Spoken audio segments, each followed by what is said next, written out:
रवां हफ्ते डॉलर की कीमतों में क्या तब्दीली आई? अमरीकी करेंसी सस्ती हुई या महंगी? हफ्तावार अहवाल जानिए इस वीडियो में।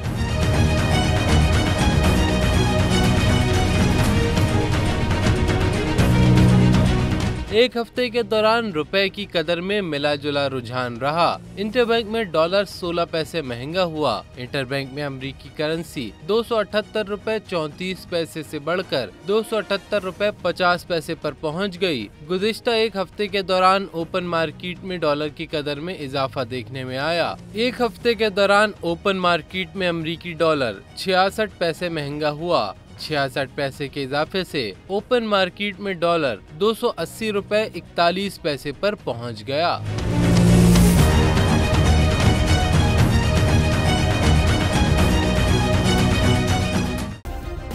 सब्सक्राइब करें और बेल दबाएं ताकि कोई खबर रह न जाए।